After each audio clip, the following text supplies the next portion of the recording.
She Dougal on my gawk till I drive. Maybe just a little sexier. Anything you want. Go ahead, Dolly. Dolly. Yog Sothoth. Or Bless you. tentacles. What's filling you up? Tentacles. Whoa. I like being your tasty little meal. Vor. She's into Vor. Confirmed. Hey, gorgeous. Climb her like a tree. Are you as smart as Sherlock Holmes? Trying to diagnose you, bitch. Nourishment, orgasm. Hydrate, orgasm. Alaskan ballworm.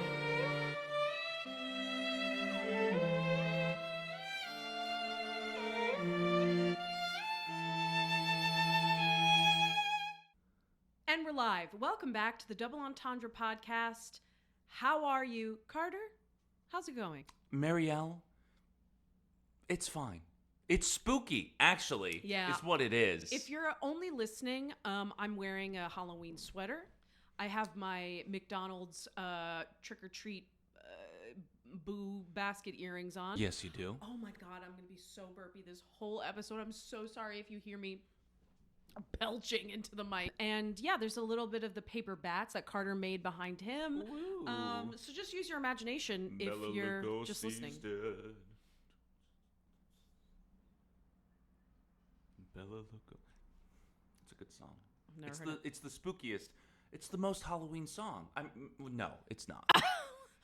Monster Mash. Obviously, Monster Mash is the most Halloween song, but something about Bella Lugosi's Dead is I've never even heard of it. It's just a vibe. I've only ever heard you say that phrase over and over again. Never again. Never from anyone else. We'll play it after this podcast so that we don't have to pay the rights to anyone. Yeah, okay, so you're feeling spooky. I'm feeling spooky. Tis the time. I know. Another Halloween come and gone where we haven't done a costume. I'm sorry, sweetheart. It's okay. One You just of know these, that it's the most important thing to me. I don't know about that, but is it the most important thing It's to the you? most important holiday to me. Halloween is... Well, we're going to celebrate Halloween. We're just not How? going to be... What? How are we celebrating? Well, you know, my friends coming over, we can bake things, watch spooky movies. It's going to be really... I think it's going to be really stormy that day. Oh, thank God. We need to get candy. We live in a proper apartment complex where there are at least 2 children because they wake me every day with their screams. I don't know that city kids trick-or-treat City kids trick-or-treat? What are you talking about? I mean, they used to come by when I worked at the they go to cafe. They go to shall not be stores mentioned. and stuff more than anything. I tell you what, if we put a pumpkin on our door, people would come and knock. Okay, I think. let's do it. So, in honor of spooky season, even though this is coming out, if you're a patron, happy Halloween. yes, if It's you're a Friday patron, the 31st. if you're a patron, you're hearing this on Halloween. You get to We love you. and we love you. And we are so grateful to you for subscribing to our Patreon. And we also wanted to let you know that we are going to be adding episodes to the podcast. Yes, We're going to be doing this is weekly. This is a beta. Okay, listen, it's beta. It's gonna be beta. Hold us accountable, please, because I would love to do this if it is feasible. We're trying some new things behind the scenes. We're shifting some stuff around so that hopefully we can be more productive and put out weekly episodes. We are still going to do bi-weekly novels, erotic, smutty novels, and then every other week we want to read your favorite fanfics. So basically, the patrons will get to submit AO3s or Anything. any fanfic that you want us to Any read smutty and short talk about story. and read from. Yeah, if it is like that infamous Hermione Draco fic, that's basically a book at that point, so that's not really what we are looking for right now, although I would, we'll get to it when we get to it, but they've got a book deal or something. Whatever. If we do it, we'll do it, but that would be like a novel, and then we're just looking for shorter tales to sort of supplement the pod. So if you have any suggestions, any of your favorite freely published smut on the internet, anything on AO3, embarrassing or not, if you're like, oh, I remember this thing. This was the first thing I read on AO3 in middle school or whatever. I would love to read that. So if you want to submit your favorite fanfic for us to read and review and read from, go subscribe to the Patreon. Hey, Patreon. Hey, write one. Oh, And then write just one. submit it. So head to patreon.com/doubleentendrepod and check out what's going on there. Check it out. You can be vanilla or hardcore. Doesn't matter. Every patron member is going to be able to make a suggestion. Right. So moving on to the main event for spooky season, we are doing another Meg Smitherman novel called Thrum. If you listen to the last episode, Which you all I did. said Thrum probably like 20 times and how much I wanted to do it for the pod. And sweet Meg, I said, hey girl, can we do Thrum for the pod? She said, hell yeah. Love that. And here we are. Here we are doing it. And I'm so excited. I've been waiting patiently to talk about this with you. Like 3 weeks. Yeah. Yeah. It's And a this short is novel, it's too. So, 150 like, pages, I've like- been done for a week and a half, Yeah. 2 weeks. Let me find the Google Doc. Google Doc. Go find that Dougal Gawk. Ugh. She Dougal on my gawk till I drive. He said that in bed last night. And, well, okay, that's... Yeah, I did. Yeah, I did. We were falling asleep. Nah, man. I don't know about you. She was doogling on my No. gawk. We were I drove it falling. all night. Oh my god. We were falling asleep and he said that and I was like, wow, that was really good. And he's really proud of it, so he repeated it. Yeah, you didn't have to give them the context. It could have been, oh wow, Carter's well, I pretty didn't funny. react to it. I really giggled last night. You did. Let's get into the summary of Thrum. Please, take Okay. us away, Marielle. Amy Selwyn is a space explorer on an important and first of its kind mission. She wakes up disoriented and confused to find her fellow crew members have died in the years-long stasis they were put in to survive deep space travel. She is the only survivor. After a quick panic attack, she tries to assess her situation to see what can be done about the shrieking alarm that is going off. Turns out their long-range communication system is broken and they're almost out of fuel. Cue another panic attack. She does her best to fix what she can and puts out a short-range SOS.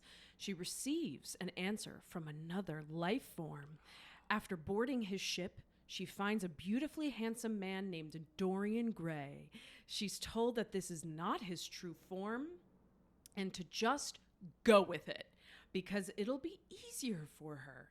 She finds herself inexplicably drawn to him as if she's met him before. What commences is a tale of panic, anguish, fear, confusion, and arousal. The ship is not what it seems. Dorian is not what he seems. The truth of what happened to her crew is not what it seems. All she knows is she cannot escape the invasive thrumming of the ship crawling inside her brain. So that is Thrum. As you know from the last episode, I freaking love this. I love sci-fi. Okay? I love sci-fi. And putting together sci-fi and like romance smut, Top 3 inject sci-fi. it in my veins. What? Top 3 sci-fi for you. Because all of my, when you say I love sci-fi, my touchstones you either explicitly hate or have never seen. Okay. So like when you say sci-fi, what is... Star Trek. Okay. Doctor Who. Oh, okay. And now Star Wars. I really love Star Wars. Sure. But I've always been drawn to Hasn't sci-fi. seen the Disney sequels, have by the not way. seen the Disney sequels. Okay. But yeah, I've always been drawn to sci-fi. I don't know Sure. what. And like when we watched Interstellar, I felt changed. Beautiful, Wonderful movie. wonderful. film. So it's just I have since I was younger had a love for sci-fi like Star Trek and whatnot, and then it's just I continued to explore it and I love it. What is it that I hate? 2001: A Space Odyssey. Yes, You despise it. with a burning passion. Yeah, I was actually burning. talking about it today with a coworker Wow. about how terrible it is. Just dunking on the dead. Stanley Kubrick. I'm not rolling dunking in on his him grave. specifically. Well, he did make it, so like I'm dunking on him about that. But I love A Clockwork Orange. Sure.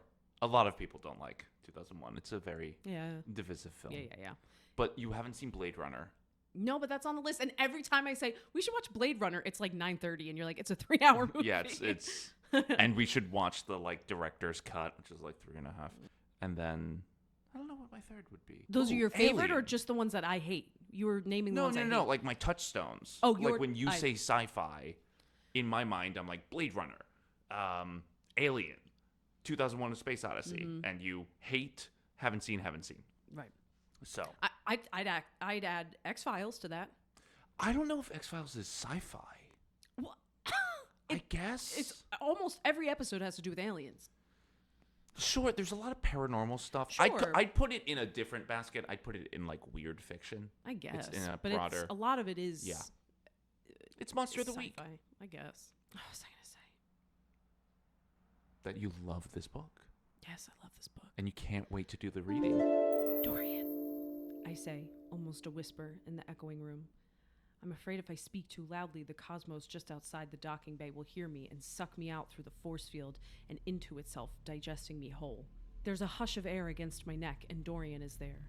I spin to face him flushed. You startled me, I snap, unable to keep the fear from my voice. My heart thunders. His face falls, a perfect, loose wave of black falling over one eye as he lowers his chin deferentially. I'm sorry.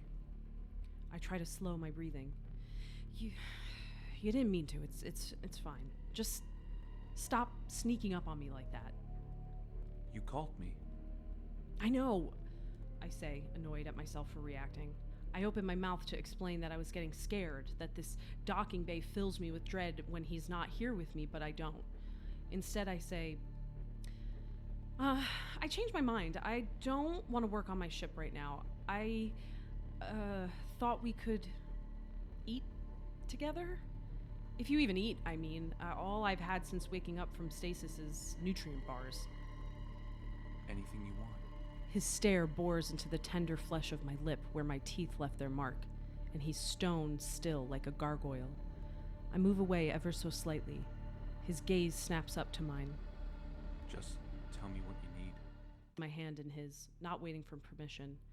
I remember the way he held me before, let me cry on him, let me break like a wave against him. I have felt this way before in dreams, where fear mixes with anticipation, and though the trees may bend in a gorgeous wind, the clouds may scud across a cerulean sky, a darkness lurks behind it all. A nightmare at the edges, its claws curving around the doorframe.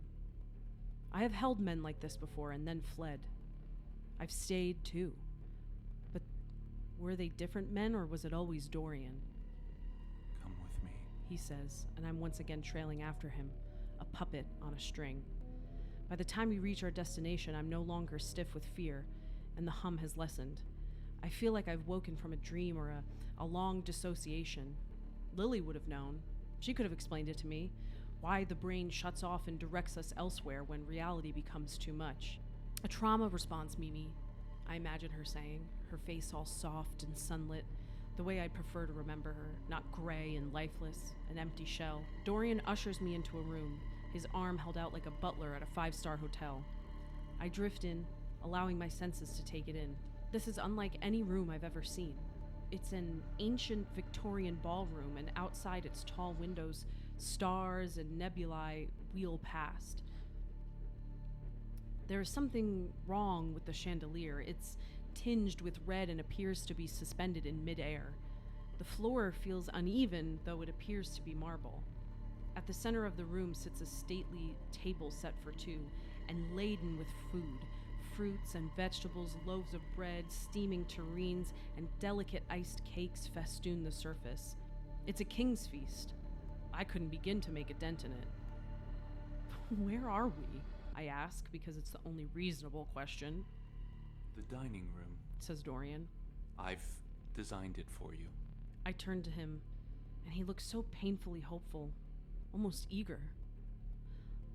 Oh. His face falls. You don't like it? No, it's... I falter.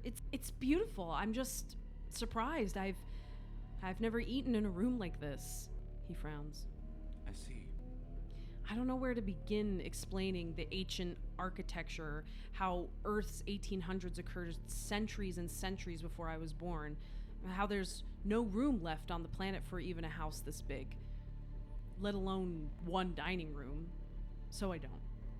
It's very beautiful, I amend. I mean, I've always wanted to visit this sort of place.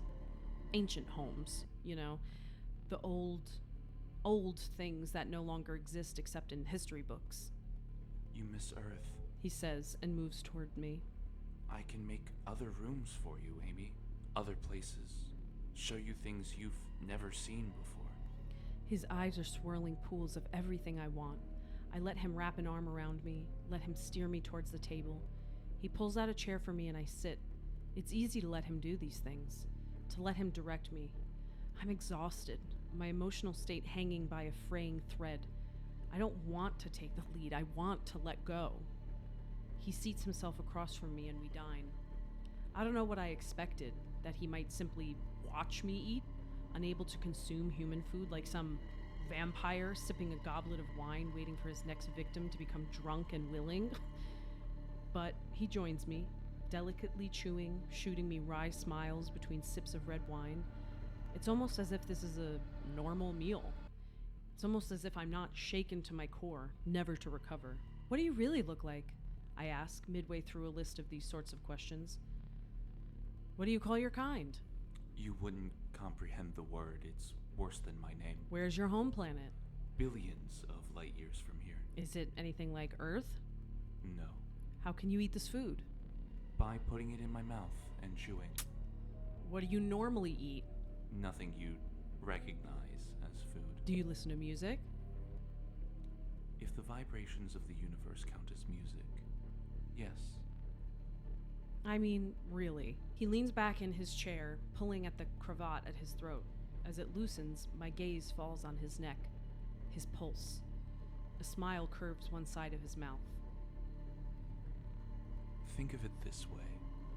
You're looking at me right now, and so what you see is how I look. But you're not human, I persist. I'm not. He agrees. But it's the image I've chosen to project. If you touch me, I feel human. You know that. My stomach flutters. Show me your true form. I've had a little too much wine, so much that I'm conveniently not thinking about the fact that it's not real wine at all. I'm not thinking about how warm my face is, how Dorian's every glance is like a physical touch against my shivering skin. I'd rather not. Please? You wouldn't like it. You don't know that. You hardly seem to like this form. That's not true. It's just too beautiful. I was trained for all kinds of biological oddities. I catch myself. Not that you're an oddity, but the body you've chosen, it's a lot. He leans forward, chin resting on folded hands, elbows on the table. How so? Heat rises in my face. I've driven myself into a corner. I take another swig of wine. Well, I'm not sure if this will make sense, but, you're my type. I avoid his gaze, blushing painfully. I don't know why I said it, why I'm flirting back. I read your welcome package. He says slowly, and his tone is tinged with unspent laughter. I know what a type is. Oh? I stare at the edge of my wine glass, running a shaking finger along the crystal until it makes a faint sound. Well, with millions of options at your disposal, you picked exactly the kind of body and, strangely, exactly the kind of clothes that... I stop myself, my breath hitching. What am I doing? This is every kind of bizarre. I'm in a Victorian ballroom inside a vast alien ship, drinking wine with the alien himself. Exactly the kind of body that... What? Dorian says. But it's clear he knows exactly what. Exactly the kind of body that makes me want to lose control. But he knew that, didn't he? He tailored himself for me. I stand abruptly, knocking my chair over. It clatters to the floor, the sound ringing ostentatiously in that quiet room. Thank you for dinner. It's a rush of words, my heart pounding against my ribs. Dorian watches me intently but says nothing.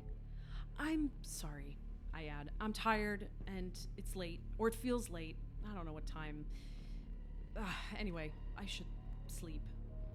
He rises gracefully, showing no sign of disappointment or anger, any of the usual razor-sharp edges a man might show after a date cut short. The wine that isn't real feels sickly in my stomach. This isn't a date. I take Dorian's offered arm as he escorts me back to the room. He's steady and firm, and for a second I pretend that he is just as human as I am. When we say goodnight, he is the perfect gentleman, without a single roving hand or salacious word. And as the door closes behind me, leaving me alone once again, I press my hands to my face, nearly suffocating against my clammy palms. All the while, somewhere deep in the ship, I feel it at the core of me, that far-off hum. Okay, so initial thoughts when you were reading this book. Because when I first read this book, Okay. I couldn't wait for you to read it. So Yes. I was like, you're going to eat this up. Mm. Remember I said in the last You did? episode, Yeah. roll the tape, eat it, chew it up, spit it out.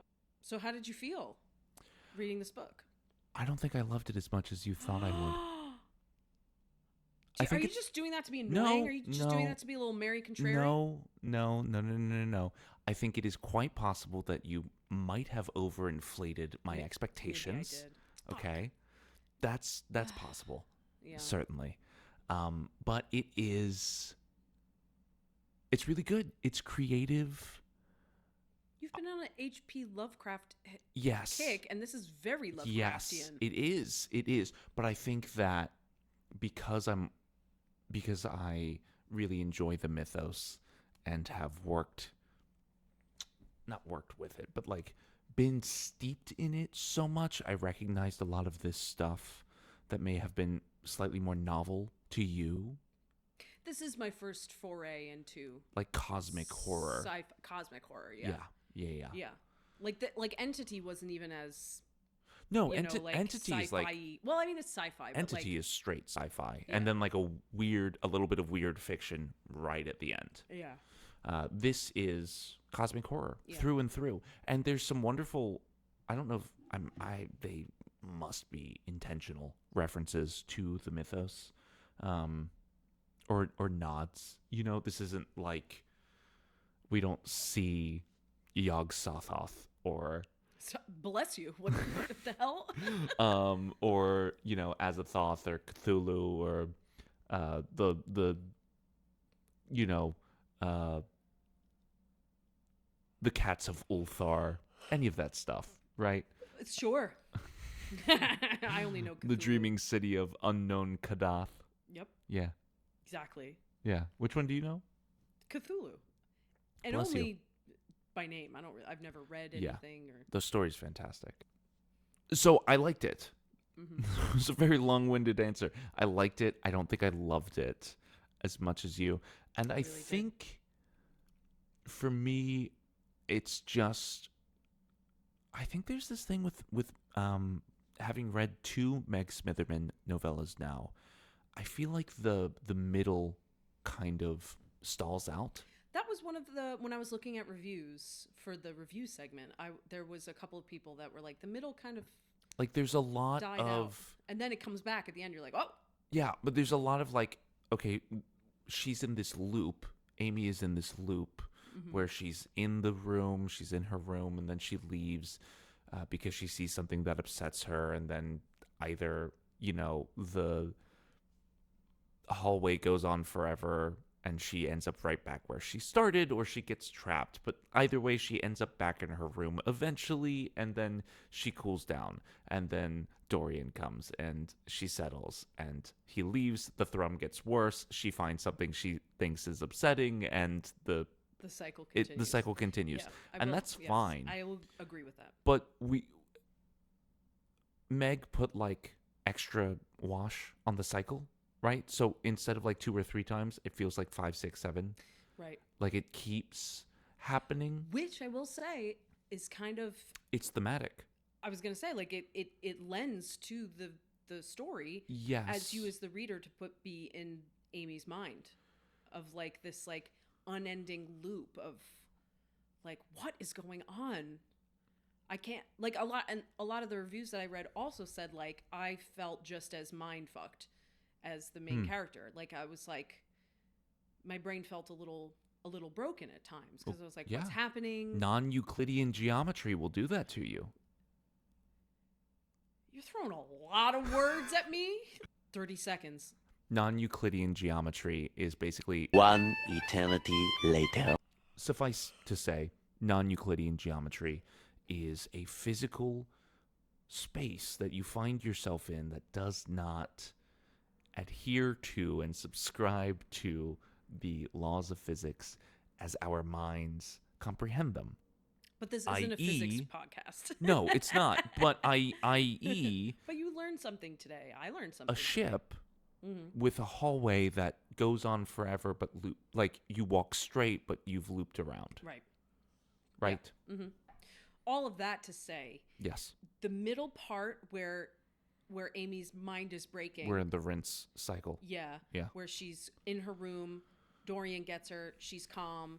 She's back in her room, she's freaking out. Dorian gets her, she's calm. She's like that. Yeah. That middle part, it does get to a point where you're like, okay. But I also understand what might have been Meg's process of that, which is to make you feel, as the reader, sort of like mind scrambly, and Sure. you know, like, what is going on? You know? Yes. I don't know that was her intention, I but I feel like maybe that was. certainly could be. It didn't have that effect on me. Instead Sure. of going like, what is going on? I was like, what's going on? Sure. Come on. Mm-hmm. Give me some more breadcrumbs. Right. And then I think maybe about halfway through, I was like, I wonder if it's this. Did you guess it? Did you guess the twist? Like half. I didn't guess. Because I did not see it coming. I did not guess that she had Let's acted. Let's say this. At this point, moving forward, lots of spoilers. Yeah. And the end of this book is a crazy twist. So if you do want to read this, stop now, go read it, and then come right It'll back. take you like a day. Yeah. Come right back. And kiki with us. But yeah, so you didn't guess that what? That she... I didn't guess that she had already killed her crew members and was like returning back. The vor, very I will say I had gone like, especially when she touched the wall of and there's steel blood, and there's blood on her hand. viscera. I was like, yeah. Okay. Yeah. I did guess at that. I didn't guess it. I guessed at that. Sure. But the looping, her coming back, her having killed her crew, like that was, I was like, what? Yeah. Yeah. Because again, I've said this in other episodes that like I am the ultimate consumer for art of any kind, because I'm not trying to figure anything out. I you know, some people are like, I'm great at guessing twists. I'm like, I'm not, and I don't want to be, because I want to be immersed in whatever story is being told to me, and in whatever medium, movie, theater, book, anything. No, that's great. You know, I didn't see it coming at all. A story is a puzzle, you know, especially a mystery or that's something very like you. Yeah, that. that's very You know, your it's like, brain. okay, cool. Let's crack it. And I love being right. I love being wrong. You know, If I was reading like a mystery novel, I mean, would this probably, has sure. but I mean, but like this is a like literally it's categorized as a mystery, a book, say. If I was reading that, I would go, well, I'm trying to figure it out, because Sure. it's That's a the mystery. joy. But anything else, I'm like, nah, Are you as smart as Sherlock Holmes? no, not No, as but autistic either. we are the same Myers-Briggs type, allegedly. I hate it whenever those personality tests do that. Like, oh, you're the same as Socrates. How do you know that? Even Sherlock, up. it's like he's a fake character. He's what are fake. you talking about? Yeah, I mean, obviously he's not an extrovert. No. He's an introvert, sure. Yeah. And you would consider him intuitive as opposed to sensing. You know, I wish I he's could remember. certainly not a feeler. No. He's a thinker. Yeah. I wish I could And remember. he does perceive versus judge. Yeah, INTP. I never remember my Myers-Briggs. Never. Let's do it right now. Okay. Okay, you get energy. You get energy being alone. You are sociable, but you're not an extrovert. No. That doesn't recharge you to be around people. So you're an I. I would say when it comes to decision making, are you I have my guess, but I want to ask you the question. When it comes to decision making, are you more as soon as I word it, you're going to be like, "Oh, it's the other one." Do you sort of follow your gut, or do you look to see what sort of outside stimuli there are? That one. I Okay. So that's you sense. You're sensing. okay. Okay. When there is a dilemma, is your first reaction to it a thought or a feeling? Right? Like, so do you feel something bad happens to you? Mm-hmm. You feel about it before you start to process it. Oh, now I'm not sure. Every time. Generally speaking, right? Like this is such a pseudoscience. I know. Right? So like if like a crazy guy came at me screaming on the subway, Yeah. my first reaction would be to feel, because I would You feel bad for him, or you feel concerned or scared. for myself. Yeah. Yeah. Yeah. I feel like physical symptoms too. Sure, Like I'll feel sure. like my whole blood will run cold. Well, and that's also fight or flight. that's fight or flight. That's Yeah, not but quite the same thing. Yeah. Is it? But I'm yes. scared for myself. I'm feeling. Sure. Yes. You're yes. feeling. Yeah. Whereas my thought is Mm-hmm. first, where I'm like, how far is he? Does he have a weapon? Right. How danger? Like, is he a Yeah, danger to himself, or is he just kind of cracking under the oppressive system of capitalism? In which case, yeah, dude, But this isn't a political podcast. that's not a political podcast. Okay. So what is it So far? so far you're an ISF, Okay. and then I can't remember the distinction between perception and judgment. Judgment isn't as bad as it sounds. It's not a bad thing to be a judger. I can't remember. Okay. This was all really enlightening. I will say, it just came back to me that I don't know what the letters are, Mhm. but I'm a mediator. Okay, So we'll Google that. who I put my fucking cares? Put my phone in the phone box.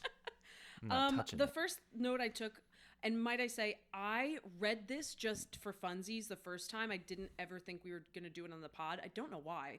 I should have just paused Yeah. and waited Especially to do because it for you the found pod. it after the first Meg Smitherman Yeah. novel we did. But I just read it for funsies because I couldn't help myself, and I loved Entity. Mm-hmm. So it's hard to take notes on a book you've already read, but I did my best. I said this is very Hail Mary Project core. Speaking of more sci-fi that I love, Okay. because I told you I love sci-fi, and I find new sci-fi that I love every day. I Yeah. love movies and TV that's sci-fi, but the first sci-fi book I read was the Hail Mary Project. Mm-hmm. Soon to be a Ma- major motion picture. Yeah. The book club for the area that we live in was doing this book, and I was like, I'm not gonna like this. I really only read romantasy and fantasy and romance. I'm not gonna like this book. One of the best books I've ever read.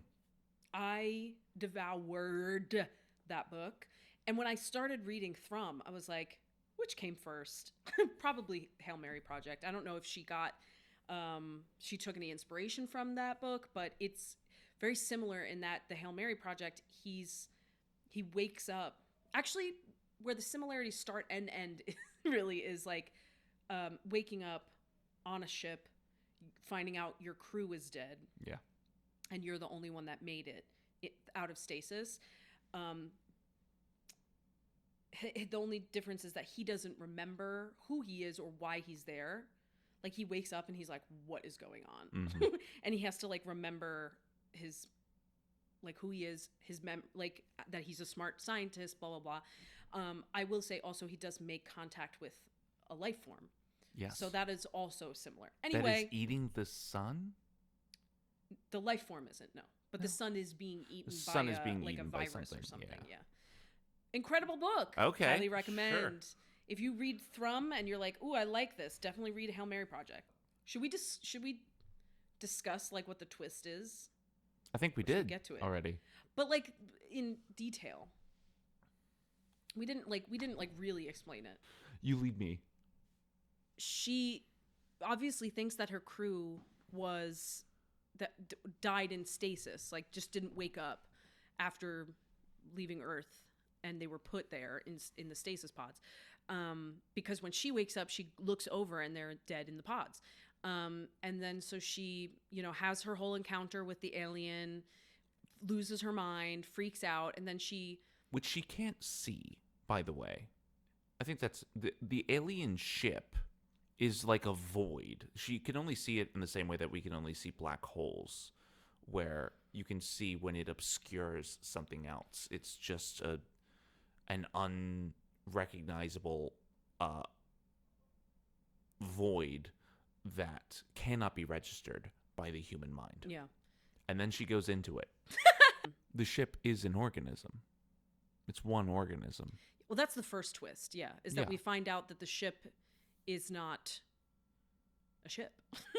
it's a literal, it's a living organism that she has been inside. I pictured it as like the Alaskan bullworm from SpongeBob. Oh. Okay. Like just a giant You know what sucks worm. is that, like, if you got picked up by it, that's what you would see.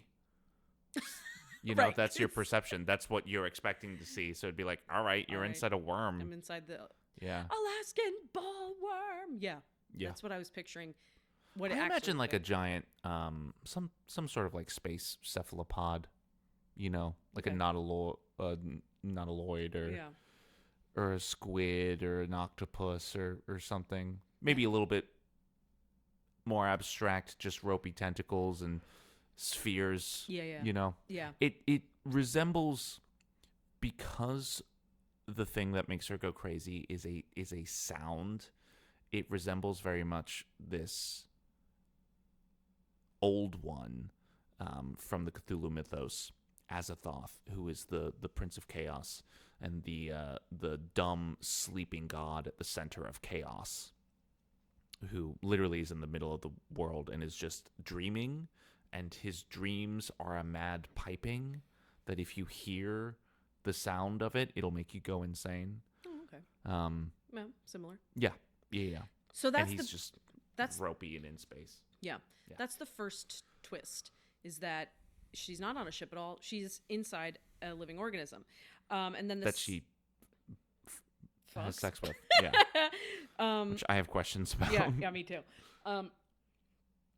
And then so the second twist is that she keeps seeing like hallucinations of her crew, like with these wounds in their chests and looking gaunt and they're just like these haunting images of them, like Poltergeists nightmares, or poltergeists. revenants even. Yeah. And she's just freaked out by it. And then she, long story short, figures out, so I said in the summary, when she wakes up and figures out what's going wrong with the alarm and stuff, is that their comm system is broken and their fuel their fuel is almost gone. When she goes to investigate it, she sees that the panels for the communication system, the fuel tank, they have been tampered with in a way that makes it look like things were sawed off, not that like they just flew off or a meteor hit it or something, like space junk hit it or something.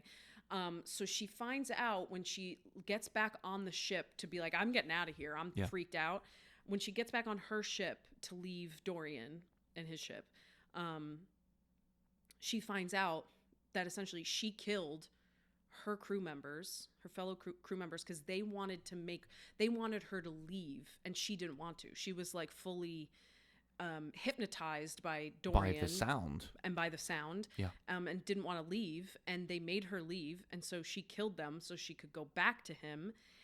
And she's just been kind of in this like loop where she keeps forgetting that she killed them, that she broke the comm system and messed with the fuel tank, so that she didn't have a way to escape, to get away from him. Yeah. So she's just been like, I think he said she's been back 3 times, or the ship told her, we've been Yes, the docked ship here did. 3 times. And she was like, what? Which And is the fourth docking will be the final because there's no fuel left. right, but also he pulls her in. He's got a tractor beam. Yeah, but she won't even be able to, like, cut the ignition and get out Right. because she's lost all of her fuel. Yeah. So that's the two major twists in this. And she will finally be consumed carnally. Oh, you think? You think he's trying to kill her? I don't... Or he? This is... Yeah. This is, like, my big thing with... and maybe why I just like it and I don't love it is he, like... Maybe he loves her. Maybe not. It seems like they're a hive mind, but Dorian seems to have, like, some sort of separate identity, and so he maybe is lonely and, like, wants a companion, but that's not really explored in any way. Like, that's me, like, putting a bunch of interpretation and stuff on top of the text. It's not anywhere to be found in it that I remember, right? But it's an organism that has ingested her. Right. Like, and the Thrum hypnotizes and pulls her deeper into the system. So, like, it must want to digest her. Although, what does it matter? You know, this thing is so huge. Yeah, like it's not like you're getting carbon-based life forms out in space often. So it wouldn't need to consume a biological entity for sustenance. And so, like, it ends, and I was like, okay, this sucks. Sorry you killed your girlfriend and friends, and You're never going back to Earth. and you're insane, but, like, also, like, is that bad? Like, you went insane, and now you've got, like, an alien boyfriend. an alien sex pot boyfriend, you know? Because Yeah, he, like, just lean made into his it, girl. body perfectly Lean into for it. you. Yeah. Well, she feels guilty because of all the murder. But she doesn't remember that she feels guilty. You know? Right. If only there was, like, some sort of, like, a psychiatrist or a therapist that she could have, like, One talked thing to. I that. was confused about is, especially during that reading where she's like, What is she drinking? What is she eating? well, no, that, but also she's saying, like, you're tailored specifically to me. Like, you're my type. Oh, yeah. And, like, he tailored his look to me. My question would be, like... She's got a girlfriend. So bisexual. Well, sure. But I just mean, like, when her and her crew boarded his ship, did he look different, maybe? I don't think so, because Why in that flashback that she has, when she's starting to have, like, you know, PTSD and, like, remember all the killing that she did, she says something like, I want Dorian.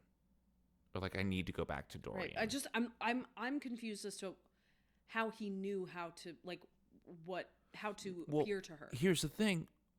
He probably always looked like that. And he probably didn't look like that to the other three. That's true. Yeah. He looked like that to her because it's her own brain, right? Like, him as an alien was like, the humans are going to see me how they want to.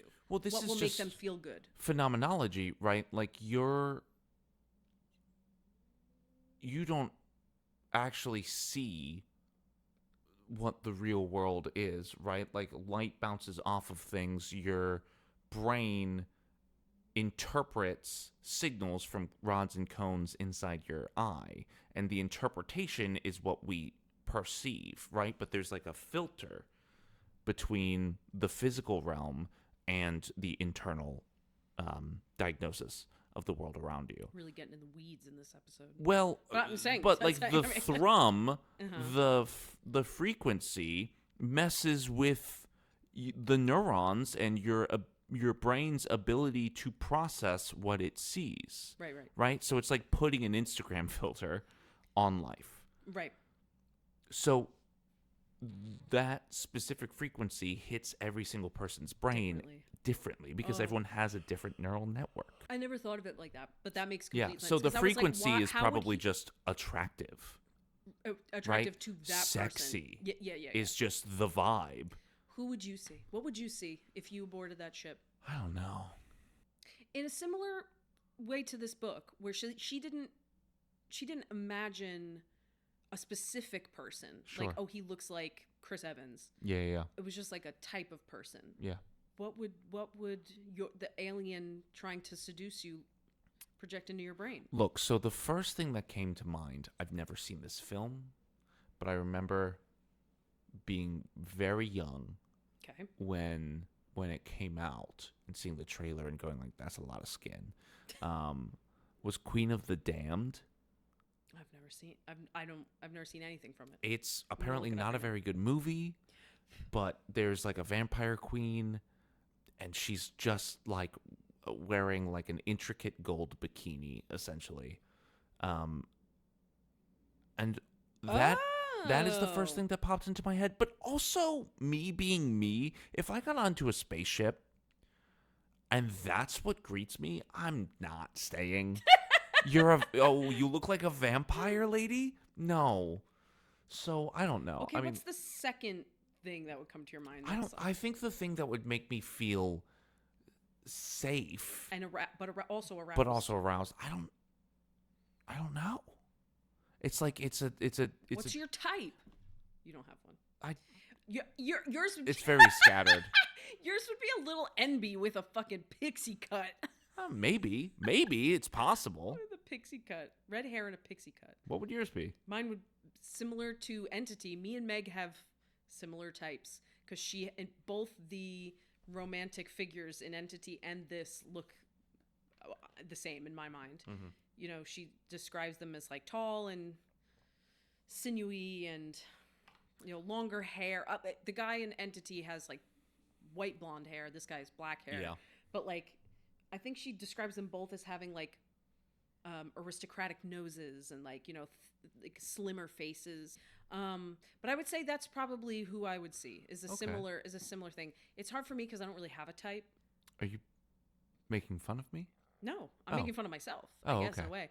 I've dated. For someone who doesn't have a type, you're like, well, this is exactly what I would see. I've dated real quickly. Curvy women. I've Sure. dated skinny women. See, I've dated trans men, trans women. I've dated men like you. I've dated Autists. fat guys. I've dated a lot of Hispanics, but also white guys too. Yeah. Black guys. Like I don't have a type. So, but if I did, But that's if the I thing. had to I don't think you would see that. see what. See the Meg Smitherman, tall, sinewy, aristocratic. You don't think I would? I don't think you would, because that's what your conscious brain thinks it wants. And what would make this alien so effective is that it worms into your subconscious, into your unconscious, and pulls forward something that you cannot even know or articulate that you want. Okay. That's what makes it attractive. That's what makes you swear off all of the dissonance of like, I'm drinking wine and maybe it's alien blood. Right. Who knows? Who cares? I guess that's true. It's that scene in The Matrix where he's like eating the steak and he's like, I know this steak is fake, but still like the receptors of my tongue taste the savory. They taste the savory meat, and every single receptor in my brain is having the same experience. So what does it matter? What was she eating? What was she eating? I mean, Ugh. What was she drinking? Moving on from what was she eating, what was she drinking? How did they have sex? yeah. Yeah, man. And someone did say in the reviews, Tentacles. Let's be honest. let's be honest. Let's be so honest. What was physically happening to her, if there was something physically happening to her, instead of it just like vibrating an orgasm into her mind, tentacles. Boo, what's the point of an horror alien romance and having the love interest be a pale white goth man? Missed opportunity to use the thrumming more creatively. And I was like, yeah, no, I get that. It's like this had the ability to what is it called? Hentai. Hentai. You could have really gotten freaky. And that's why like some people in the reviews were frustrated because they were like, this was kind of sold as like a smut romance, but there's almost no smut. There's like sexy tension. I wouldn't call it smut. But there's almost no smut, and it's not really romance. It's just a freaky mindfuck, you know. But like, I would be interested to hear her write this book with this smut, but like how the smut would work with her having sex with the actual ship, not what she thinks is the human man. Because I think I took a note later on that was like, and he fills me up, and I was like, how? Tentacles. What's filling you up? Tentacles. There's tentacles inside of him. Sure, yeah, like inside of the ship, like a cilia. You know, like how an amoeba gets around. I'm gonna be sick. They're covered in tiny little hairs, right? Okay, yeah. There's plenty of organisms that have like cilia and hairs on the inside of their esophagus. Yeah. In order to like push food down. Can I just say that because I was picturing this ship as kind of like an Alaskan bullworm that she was inside, I was like, maybe Dorian is like the tongue. And so like in a way he is. In a way he is. Because he said he was like the speaker. And it's multiple organisms. It's a hive mind. Yeah. Right? So it's actually, she's not been eaten by one thing. It's a colony. Right. But there's like one beating heart to it. Right. But like at one point he said, when she's like asking him how it makes sense that he basically just like asking him how this is all working. And he's like, when you touch me, am I not solid?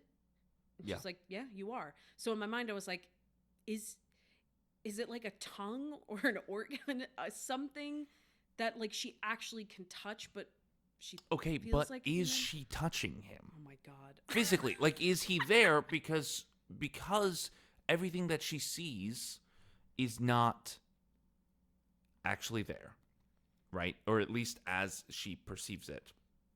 Everything that you touch, in the same way that your eyesight is filtered in through your brain, if this thing can make you see anything, it can make you feel anything physically. I guess. So you think she's just hallucinating this whole time? I don't. She's just sitting down somewhere and I think hallucinating. It's impossible to parse what she physically does and what is psychically emitted to her. I don't think it matters. No. Right? And I think that's kind of the theme, or one of the themes of the piece, is that, like, because you cannot know something like this, you are powerless to try to understand it. Right? Yeah. And any attempt to do so will make you go insane. And we can't. No. Again, circling back, I think that was on purpose. Because that was a lot of people saying the same thing in the reviews, which is like, I felt like I was losing my mind along with the main character because I was trying to figure it out. And I couldn't. He says, my name is Dorian Gray. And I said, imagine if he was like, my name is Barack Obama. Or Vanilla Ice. No, but also, like, I'm sorry. You pop out without your space suit and the helmet on. This alien goes, oh, don't worry, the air is breathable. Even if that's true, even if you can trust this guy. Pathogens, parasites. Yeah. What do you... But that's part of the air. He's saying, you'll be safe. He says the air is breathable. She was like, oh, he let me know it's breathable. You can't... He can think... I mean, obviously he knows it's safe because she's been coming around. But at this point in the novel, you don't know that. You're like, oh, this is first contact. And you raw dog that shit? Well, because he said it was safe. You're going to get space scarlet fever. Like, what are you talking about? What's wrong with you? And then he shows up looking way too weird, way too human, starry nebula eyes, and everything else is sapien. Mm-hmm. And he goes, hi, my name's Dorian Gray. You sent me a USB drive of 50 terabytes of the world's information. I speed read that shit, learned your language, and picked Dorian Gray. Don't read into it. Don't think about how I keep the same appearance and look beautiful to you. Nothing will be changing on the background. What a sense of humor he has. That's why he chose it. Yeah, it's like, what do you... I wish he could have chosen, like, my name is Jack the Ripper, you know? Yeah. Hi, I'm Dr. Jekyll. Pleasure to meet you. Really? That's what you went for. Okay. On second read through, I was like, I love... It could have just been any name. Yeah. I know why it's Dorian Gray, but... No, but the reasoning that he gives is he's like, oh, that's the thing that I resonated with the most. Right. What? Why? Hey, just curious, because I've never been in an AP Lit class with an alien. What did you get out of that novel? Let's have a literary criticism, you know, a little Socratic seminar. Let's talk about it. I want to know your thoughts and feelings. There was a moment where, when the revenants of her crew begin to appear to her, and at some point they start like just sort of like squelching through the ceiling and the walls and the floor, and they're covered in blood clots. Yeah, and, like, to the point where you're like, okay, so goo. obviously you're all being digested. But it was like at one point they were a ghost or like a shadow talking to her, and like she had a conversation with them. And I thought, oh, it's digesting all of them separately and has created a scenario in all of their minds where they are the sole survivor.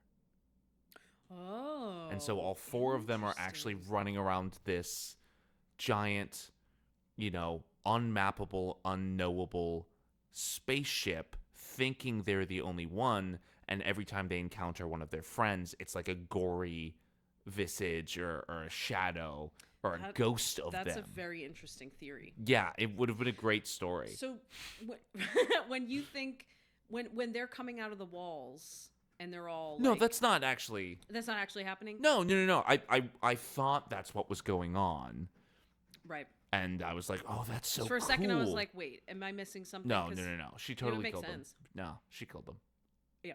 I mean, that would be cool. She went back to the ship and saw that she killed them. But did she see them?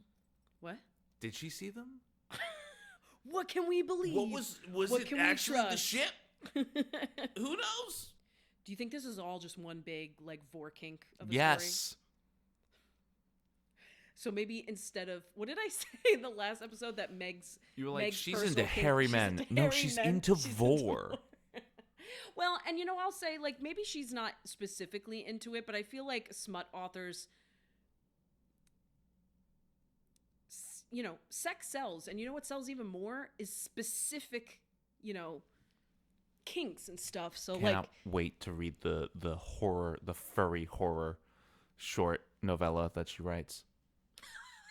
Very excited for that one. Right. Oh, and yeah. she's just like picking a kink. Yeah, right. Yeah. Every book. Mm-hmm. Yeah.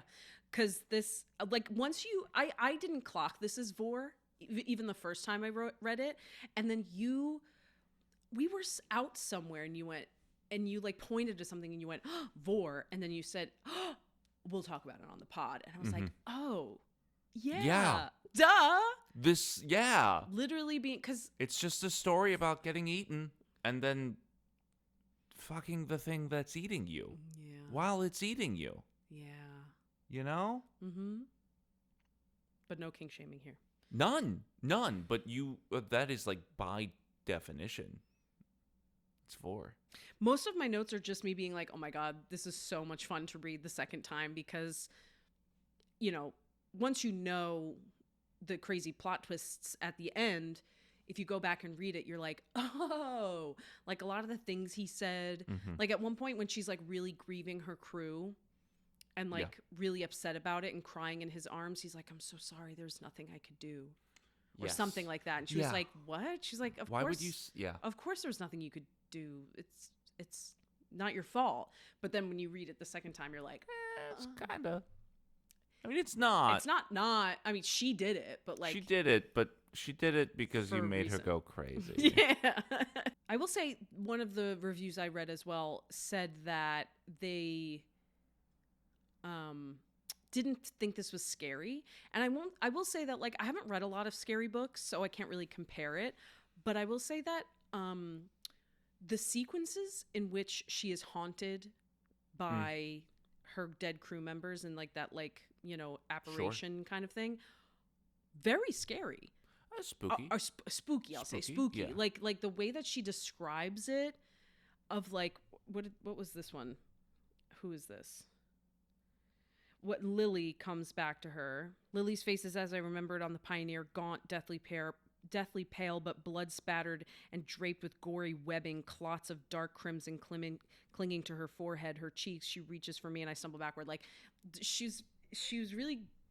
Meg does a really good job at like describing the gore and the horror of it all. Sure. Like, again, it's not like I didn't read it like, oh my god, and like I, you know, proverbially like reading it through my fingers, but like it was spooky. Also, from that same scene where Lily's ghost is coming out of the wall covered in gore and blood, Amy, she says, thick bubbles of blood ooze from the corners of her mouth. I trusted you. I loved you. But the others saw what I didn't. They left bits of themselves for you to find. They knew you better than me. And I was like, did they know she was losing it? Yeah. Like, they left bits of themselves for her to find. Like how she found The comb she found the and comb the pencil. And the pencil that she, for those of you listening and haven't read the book, she finds a comb from her fellow crew member, like kind of wedged in a bed. And then she finds a pencil from a different crew member on the bed that she like lays down, and she's like, ow, what's poking me? And those are like her first clues into like something's wrong here. So you think they deliberately left them? Yeah. I mean, that's what...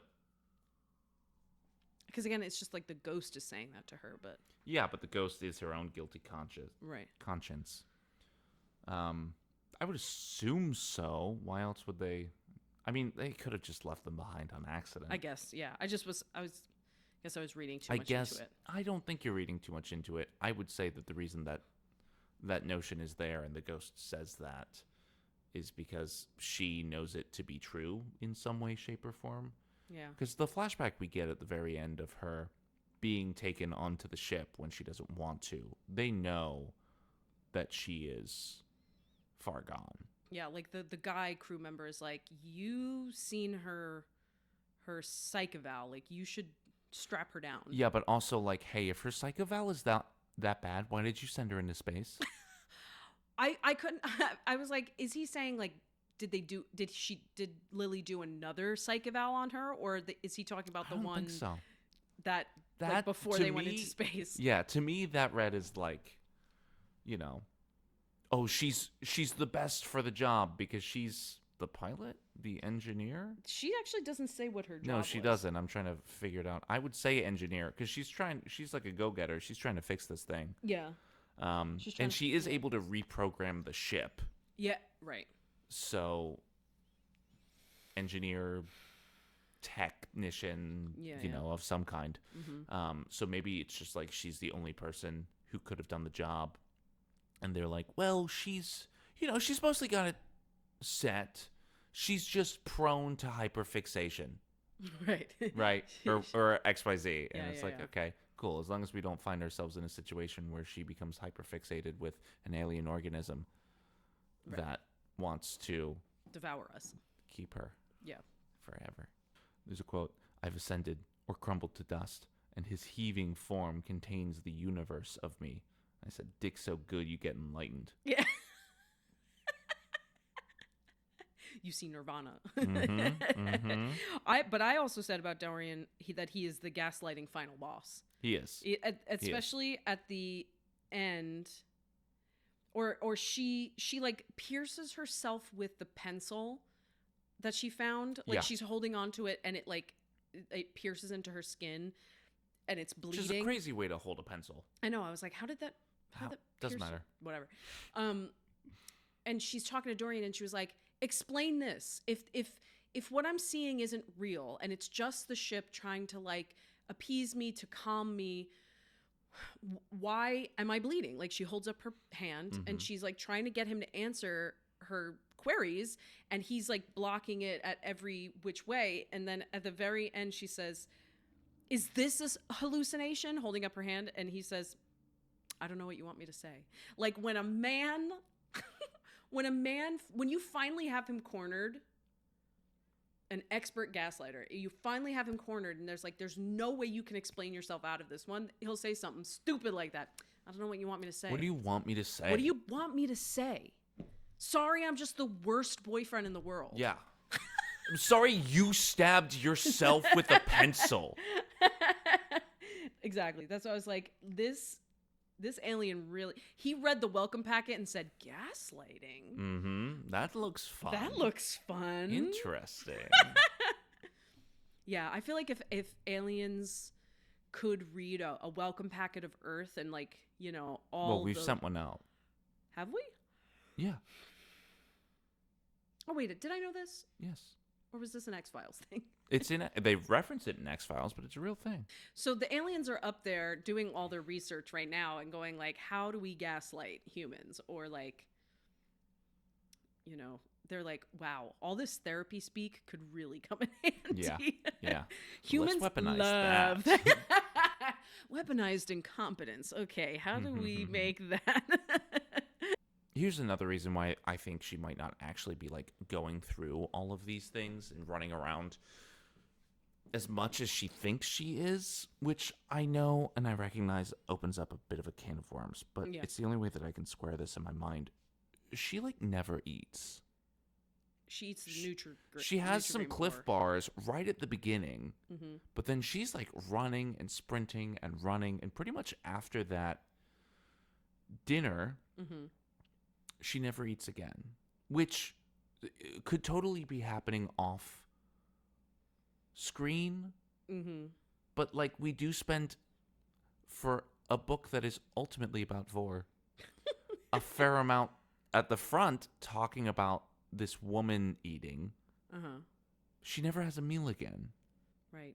I don't really know And how long she's this takes running either. and sprinting. Well, it She could be doesn't know days, either, it could yeah. be weeks, it could be years. Yeah. We don't know. So somehow it's providing her sustenance. In some way, yeah. How? We don't know. How? Maybe she's not actually running. Maybe she's just in the meat chair getting stuffed with vitamins and dick. Oscillating back and forth. Nourishment, Dick. orgasm. Nourishment, orgasm. Hydrate, orgasm. You know? Gatorade. Orgasm. Yeah. She's got the IV drip. And everything. Right. When she drinks the wine, they just like put in some white wine and squeeze the bag for her. All right, let me read some. Let's read a couple of reviews. Okay. This is a section of the pod that I wanted to call Good Reads, Bad Reads. I just thought that was a fun little title for like Well, yeah, 'cause- reading reviews, but But also Goodreads. we're also not using Goodreads. Oh, we're not. No, we're using Storygraph because Goodreads is Owned by Amazon. yeah, and I don't remember the exact reason why. Like, It's owned by Amazon. it's You owned don't by need an Amazon. extra Period. one. That's all you need to hear. But there was other things that happened, like that people were like, How this- about Story Gaff? Okay, I mean, It's sure. a working title, guys. If you guys have any ideas, let Please us know. comment Because down I really below. loved Goodreads, Bad Reads. Yeah, I feel like that's you know, good. That's cute. maybe I'll just keep it, but we're not using Goodreads anyway. This one is basically what I said, and I agree. Is what if an entire ship gaslit you? What if? What if a sexy alien man liked me, I too would go crazy, and that's fair. Because there were parts of me towards the end of the book that I was like, girl, just stay with him. Come on. You're in deep space. You're not getting back to Earth. Just There's one stay moment with where she's like, I don't him." want to go back, because then what happens? I have to give them a report and then continue the mission? And I was like, no, girl, it will be centuries Yeah. since you've left. You get to retire. Yeah. Do these have like stars? I've never used Oh, yeah. Storygraph. The one that says, "What if an entire ship gaslit you?" is 4.25 stars. Quarter, guys. If a sexy alien man liked me, I too would go insane is 2.75 stars. Mm-hmm. This was just an interesting one to me. Weird and short sci-fi story. The last 10 pages were the best because they finally started making sense, kinda. Because it was a sole survivor story and I didn't really understand or like her, I wasn't super invested. And Fair. I was like, oh, okay, that's interesting because I liked the story. I liked the idea. Mm-hmm. I didn't care too much about her. No. And I didn't clock it as like a soul survivor thing, which it makes sense in my brain is like, well, a lot of times a character is really great because of how they interact with other people, their stories with other people, their scenes with other characters. Dorian isn't a real character. And he's not a real character. Yeah. know, So it's for just her like to- most of the book is just her freaking out Yep. alone. Uh-huh. So that is hard to write. Because even with Project Hail Mary, he is the sole survivor, but he creates a relationship with the alien that he meets that is really heartwarming and lovely. Oh. So like He doesn't just make a volleyball no. to talk to? No. Okay. Shame. So it endears you to him. Whereas Yeah. her, I was like, ugh, girl, Ugh. just go to sleep. Yeah. Yeah. Yeah. So that made sense. But this person gave it 3 stars. A lot of people said I wish it wasn't so short, which is how I felt about Entity and this book. I was like, damn, I wish there was more to it. I wish it was shorter. No.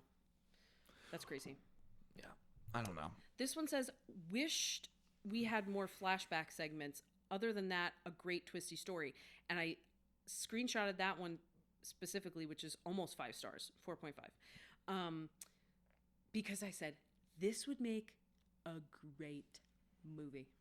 Or rather, let's say like a Black Mirror episode or something. Sure. You know, Very like much a Black Mirror. You know what I mean? Like, and the flashbacks. Because they were like, wish we had more flashback segments, which I agree, but like also that would that might ruin the surprise of the end and the plot twist. You know, it Sure. could. I'm just saying, like, if you give people more hints, then they're going to figure it out. And then it's not as fun. But like in a film version, it could be done really cool with like the flashbacks. Yeah. I think, in my opinion. No, I agree. And then I kind of read this one already that was like, what's the point of having a love interest an alien love interest if it's a pale white goth man? Missed opportunity to use the thrumming more creatively. They should have done it one more time, but then she like halfway through, she like sees him, like, you know, her orgasm She makes has, her like come to God moment. See Yeah. the reality of the situation and whatever that is, whatever horror that would be. You know, Which is where the missed film element opportunity. would come in too. Would that it I'm like, though? Because no, that would. I'm just saying, like, imagine watching this story unfold like that, and then you know they're doing it, and she opens her eyes and she's like, ah, and there's not the man there that she saw before. It's a bunch of tentacles. Sure, or and she just sees like, you know, the interior of an aorta. Yeah. Or something. Yeah. And And then there's like the cilia like all over her. like you Sure, said. maybe. That'd be crazy. Yeah. Yeah. That'd be good. Yeah. Okay. Well, Pens and Peppers. I give it 4 pens again. Wow. I think it was great. Love that. I this and Entity both. Mm-hmm. Actually, I think I gave Entity 4.5. But this Yeah. 4 pens. I enjoyed every minute. I devoured it in hours, if less. Yeah. I really love her writing style. I do too. And I think love her her. prose is I love her mind. fantastic. It's like that. There's a TikTok comment that's popular nowadays. You wouldn't know since you are no longer on there. Where people, I'm free. You're free. You've made it out. I have, guys. It's great. Let me just tell you, the cave, all those shadows on the wall, they're not real. Right. But there's a comment that's pretty popular right now, which is when someone's being like kind of crazy or silly or whatever, someone will say, I love whatever's wrong with you. And that's how I feel about Meg. Love whatever's wrong with her. Okay, Pens? I'd give it 2.5. Not surprised to hear. I am. You're a hater. not a hater. I think that the prose is really good. And you know, the story is an interesting one. I think it overstays its welcome, and it runs that rinse cycle 3 or 4 times too many in my mind. It leaves some unanswered questions, but not the big fun ones for me, like the small minutia where I'm like, why leave a comb? What's the point? You know, like a lot of the stuff with the crew is unanswered in a way that I don't necessarily find like satisfying. There was a review that I didn't screenshot that said something about like, I wish there was more answers about the crew, or like more. Sure. Yeah, know, I think that like you could details about that. if I were to edit this, I would like maybe cut down some of the center stuff to make room for more crew revelations and explanations. And obviously this is like cosmic horror. You're not going to get an answer to everything, and I don't think you should. I like that I don't know what the ship is and looks like. That's great. I like the ending. I think it did stick that. So 2.5. Okay. You know? Yeah. Peppers, I'd give it 2 peppers. I give it 1. I was gonna say, or rather like 1.5. 1. The writing is pretty good. You know, she does have an orgasm and like reach nirvana and become enlightened. Love that. I love that that's a trope for Meg Smitherman specifically. She's 2 for 2 on that, on reality shaking orgasms. But I don't know, just like it's not sexy to me when I know that this traumatized woman is being coerced and manipulated in the way that she is. I don't find that arousing. And there isn't even like a lot of like sexy text to begin with. There's not. Yeah, that's you what know, I'm saying. what like, little there is, when I think about it as a reader, I'm like, ugh. Yeah. You know, I'm not like, oh. Yeah. Right. Like she's not really having sex with a human. Even if he looked exactly like that, even if he was what he said he was, he's still not being honest with her. Yeah, she's still being she's coerced still by the under ship. the influence Of the Thrum. You know, that's not for No, me. I It's a no dog. Yeah, no, I think it was 1.5 pepper, just purely for the fact that like there is a romance element and they do it, but I'm going purely for this one off of the fact that there's just like almost no smut. Sure. Yeah. I mean, it's really There's hard none, to have and like. but the quality of it, I won't even say the quality of it because there's just nothing. It's very much. I wouldn't even call it smut. It kind of fades to black. No, Yeah. it's not smut. Yeah, I think for me to have found it sexy, if there even was more, it would have had to been like a situation where maybe she's horrified at first, you know, like she. And then she learns that actually, whoa, this feels. Wait, hold on. Maybe these tentacles are doing things that no one else has ever done for me. At first, like you figure out, like, I was kind of hypnotized, or like but now I'm dickmatized. Coerced into being sexual with this thing, this alien. But now that I've seen its true face and like, I have space home syndrome. Yeah, yes, kind of. Which is kind of like the other like alien romances I've read, like Planet Barbarian, whatever. Zoe Draven, the Captive of the Horde King author, she has a series called The Brides of Kylor or something like that. Okay. So like the idea is just like, on and of course these aliens are sexy and clearly Yeah. so. But I just mean like, you as a human are like, what? No, I don't want to have sex with this alien. Then you're like, well, but he's kind of nice and like takes care of me, and you know, he defended me against And that. oh my god, he mean... has 3 dicks. And he has 3 dicks, right? He drinks my blood, and I feel sexy after he does it. You know, like Brides of Kylor is great series. Okay, little blood play in that one. We'll get there. But that would. For Thrum, it would have to be like she comes to and is like, oh, this is very much not a human. It's a bunch of tentacles or cilia or whatever. But like, then one of the tentacles comes with like a bouquet of flowers while they're still like railing her. Yeah, and it's like, this one's like, but I love your I heart love you. too. Yeah. I think you're Yeah. beautiful on the inside, and that's not just because I also have eyes at the end of these. And because I want to devour you. Yeah. Yeah, that's what I would take from You me to like find being a my sexy- tasty little meal. Say it.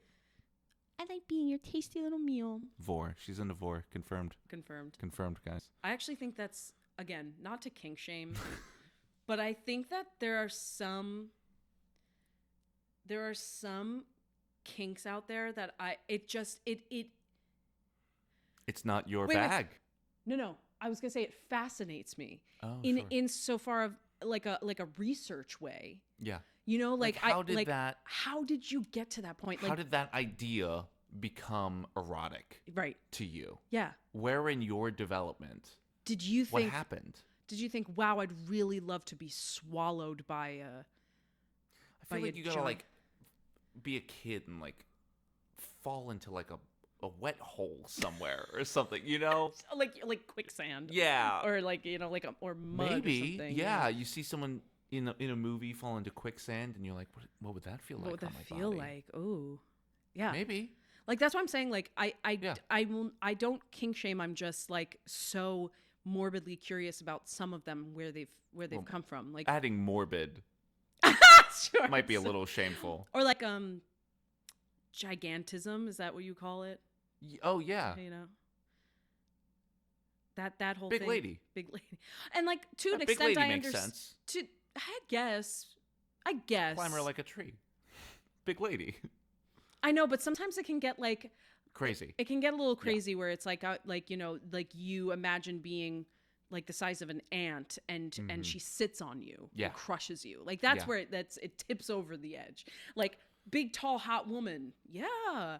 But then when you're like I remember I had a There's that Monsters versus Aliens that has a big lady in it. never saw it. A DreamWorks Oh right. film.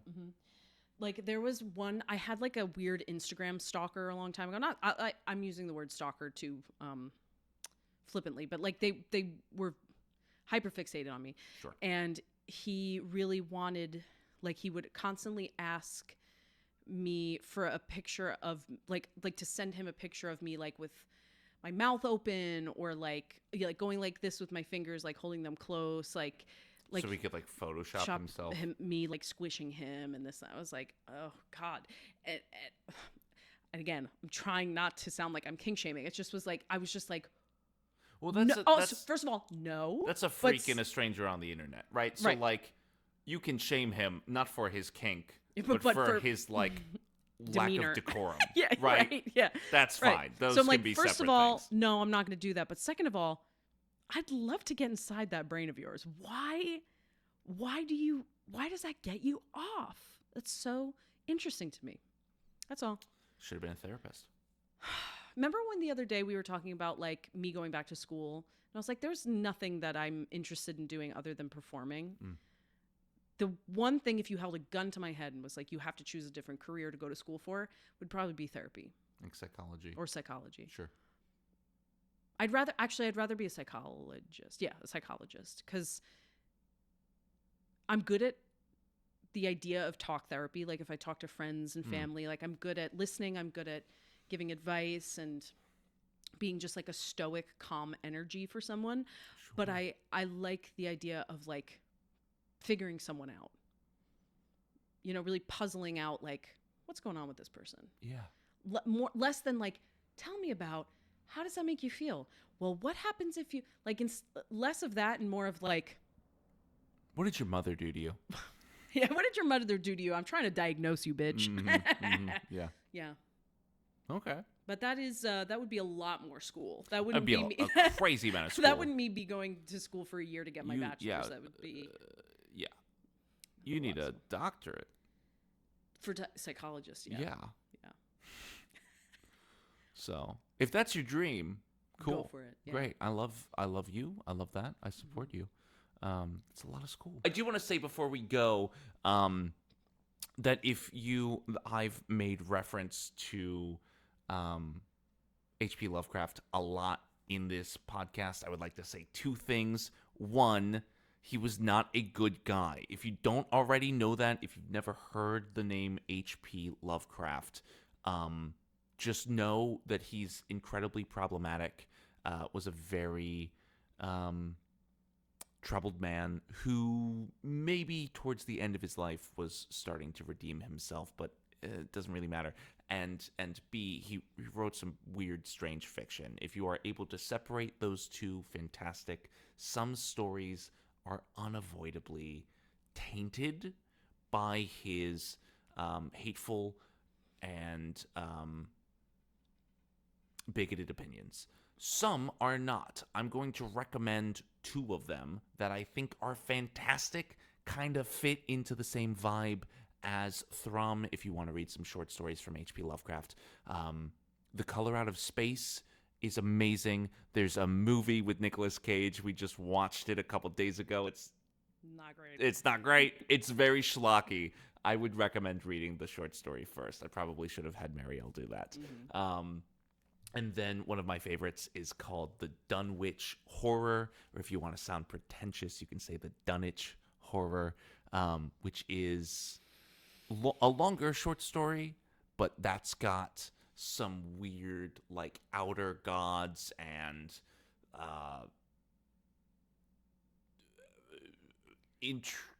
the implication of very gross sexual stuff, but just the implication, and monsters and like a 7-year-old librarian fighting a demon. It's great. Okay. Incredible. Love that story. And then after that, go forth.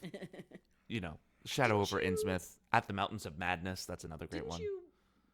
Didn't you read a poem at that cemetery by him? I read some of, not a poem, I read some of, it takes place in Boston. There's not a lot of his that take place in Boston. It's The Ghoul. It's called Pickman's Model. Pickman's Model is also very good. That one's fun. That's an earlier one of his. The twist is like very unsurprising.